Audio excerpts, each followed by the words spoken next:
अमितजी सुद्धा या मतदारसंघात किंवा दुसरा उमेदवार असेल, हे सगळे नवखे उमेदवार आहेत. त्यांना घरोघरी जाण्याशिवाय पर्याय नाही. मी 30 वर्ष लोकांच्या घरात दारात जिथे वेळ मिळेल तिथे त्यांना भेटतोय. त्यामुळे मला घरात जायची कोणाच्या आज गरज वाटत नाही. अतिशय चांगला प्रचार सुरू आहे. पूर्वी आम्ही हा प्रचार 10 वाजता सुरुवात करत होतो. अतिशय कमी कालावधी म्हणून आम्ही 7 वाजल्यापासून सुरुवात केली. आता नाना नानी पार्क, शिवाजी पार्कचे काही लोक यांना भेटून नमस्कार करून त्यांचे आशीर्वाद घेऊन कामाला सुरुवात केली. मला असं वाटतं या सगळ्या कालावधीमध्ये मिळालेला प्रत्येक वेळ मतदारांपर्यंत जाणं हा आमचा उद्देश आहे. काल आदित्य ठाकरेंची सभा झाली याच मतदारसंघामध्ये, खांडे बिल्डिंगमध्ये सभा घेतली आणि या सभेदरम्यान त्यांनी तुमच्यावरती खरं तर टीका केली आहे. टीका करताना सांगितलं आहे की गणपती मिरवणुकीत जो गोळीबार प्रकार झाला त्यांची सत्ता येतात तुमच्यावरती UPI कायदा अतिशय अज्ञानी आहेत ती, अज्ञानी आणि त्याचं कारण असं आहे की दाखल झालेला गुन्हा आणि त्यावेळेला सरकार कोणाचं होतं, अधिकारी त्यांचेच होते आणि ते FIRचा आणि त्या गणेशोत्सवाचा काहीही संबंध नाही. त्याच्यामध्ये स्पष्ट असा उल्लेख आहे जो FIR आहे त्याच्यावर की जे लायसन्स रिव्हॉल्वर आहे ते अर्धा किलोमीटरवर जी माझी गाडी होती त्या गाडीमध्ये होतं आणि ज्या वेळेला तिथे काहीतरी पोलीस स्टेशनमध्ये मी गेलो त्यावेळेला माझ्याबरोबर असलेल्या एकाला असं वाटलं की चोरीला होईल पण तो रस्त्यातनं घेऊन येत होता आणि पोलिसांचं म्हणणं असं ते तिथे काहीतरी मिसफायर झालं. आता याची पूर्ण अभ्यास पण त्या जर आदित्य ठाकरेंना नसेल तर मला असं वाटतं त्यांच्या अकलेची कीव केली पाहिजे. पण अटकेची कारवाई करू अशी भाषा ते करतायत. आता त्यांनी नारायण राणेंवरती पण केली, अनेक पत्रकारांवरती केली. सूडबुद्धीचं राजकारण हे त्यांच्या राजकारणाची दिशा असं मला वाटतं. मी गणेश भक्त आहे. मी सिद्धिविनायक न्यासाचा आता अध्यक्ष आहे. जवळजवळ प्रभादेवी सार्वजनिक गणेशोत्सव मंडळाचा 30 वर्ष अध्यक्ष होतो. त्यामुळे गणपती, गणेशोत्सव हे सगळे आमच्यासाठी जिव्हाळ्याचे विषय आहेत. बदनाम करण्यासाठी कुठलाही विषय नसल्यामुळे एक नवीन काहीतरी प्लॅनिंग तयार करून बोलणं हे त्यांचं काम आहे. मला असं वाटतं त्यांनी तो पूर्ण FIR वाचावा, जे काय ते बघावं आणि मग बोलावं. कुठल्याही रॅलीमध्ये असं किंवा गणेशोत्सवाच्या मिरवणुकीमध्ये असं काही झालेलं नाही. उगाच काहीतरी बंडल मारून लोकांची दिशाभूल करण्याचा प्रयत्न आहे. खरं तर सर या मतदारसंघात तिरंगी लढत आहे आणि अमित ठाकरे हे देखील घरोघरी जाऊन प्रचार करत आहेत. महेश सावंत हे देखील प्रचार करत आहेत. तुम्ही सुद्धा लोकांपर्यंत पोहोचण्याचा प्रयत्न करत आहे. राज ठाकरेंची शिवाजी पार्कवरची सभासुद्धा काल तिने रद्द झाल्याचं मी घेणार नाही, परवानगी मिळायला उशीर झाला असं सांगितलेलं आहे. शिवाय भाजपनं तुम्हाला अधिकृत पाठिंबा जो आहे तो स्पष्ट केलेला आहे. भाजपचे कुठले नेते तुमच्यासोबत प्रचारामध्ये सहभागी होत आहेत का? बरेचसे कार्यकर्ते भाजपचे प्रचारामध्ये सहभागी होत आहेत.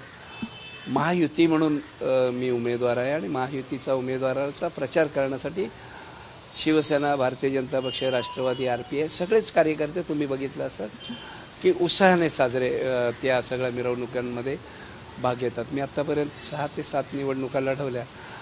एवढा प्रचंड प्रतिसाद मला कुठल्याच निवडणुकीत यापूर्वी दिसला नाही. एवढा प्रचंड प्रतिसाद आहे, लोकांचं प्रेम आहे, आपल्यातला माणूस असल्याच्या भावना आहेत आणि मला असं वाटतं की त्यामुळे निश्चित विजय आहे. कधीतरी भेटणाऱ्या लोकांना लोक मतदान करत नाही तर आपल्यातल्याच असलेल्या माणसाला लोक मतदान करतात, हा एक अनुभव आहे. सर भाजपचे नेते असं म्हणतात की अंदर की बात आहे भाजप हमारे साथ है, तर तुमची काय जबाबदारी?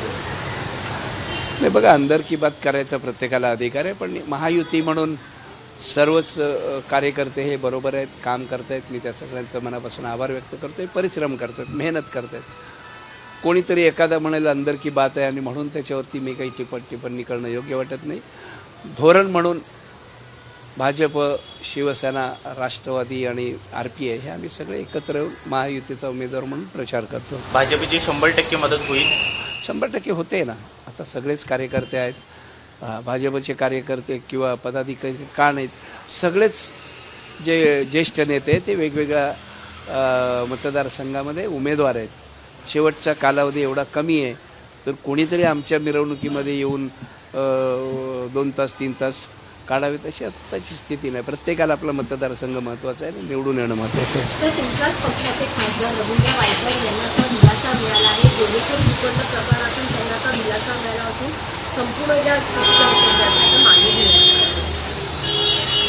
मला असं होतं बऱ्याच वेळेला गुन्हे दाखल होतात आणि त्याच्यामध्ये कुठलंही तथ्य नसले का त्या विड्रॉसुद्धा केले जातात. ती एक न्यायालयीन प्रक्रिया आहे. मला असं परंतु असे आरोप वारंवार केले जात होते की केवळ मागे आरोप आहेत म्हणून एकनाथ शिंदेना पाठिंबा दिला आणि पाठिंबा दिल्यानंतर आता सर्व आरोप फेटाळून लावले. मला असं वाटतं टीकाकारांकडे सगळ्याच विषयांकडे लक्ष देणं काही उचित नाही. एखादा गुन्हेगार असेल आणि न्यायालयीन प्रक्रियेमध्ये गेला तर त्याला शिक्षा होते. जर गुन्हेगार नसेल तर तो त्याच्यातनं मुक्त होतो.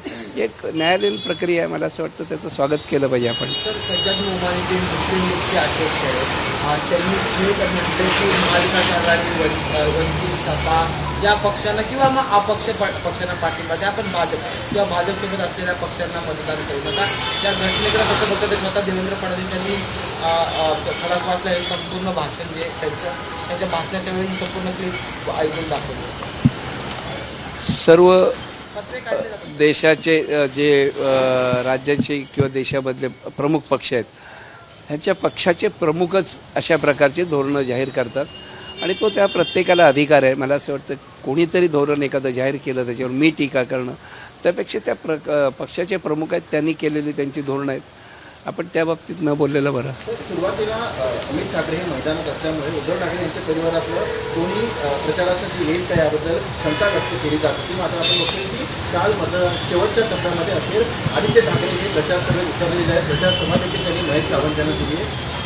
काय वाटतं की नदीकडेची लढत होती म्हणून प्रचार सभा घडली?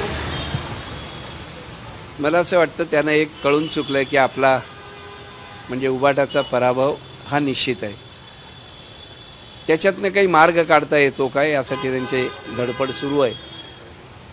अमितजीसुद्धा या मतदारसंघात किंवा दुसरा उमेदवार असेल हे सगळे नवखे उमेदवार आहेत. त्यांना घरोघरी जाण्याशिवाय पर्याय नाही. मी 30 वर्षे लोकांच्या घरात दारात जिथे वेळ मिळेल तिथे त्यांना भेटतो. त्यामुळे मला घरात जायची कोणाच्या आज गरज वाटत नाही कारण अतिशय कमी दिवस आहेत. त्यांना घरात गेलं पाहिजे कारण त्यांना कोणी ओळखतसुद्धा नाही, कोणी पाहिलेलं नाही, त्यांचा स्वभाव माहिती नाही. त्यामुळे ते त्यांचं निवडणुकीच्या दृष्टीने काम करत आहेत. एबीपी माझा, उघडा डोळे बघा नीट.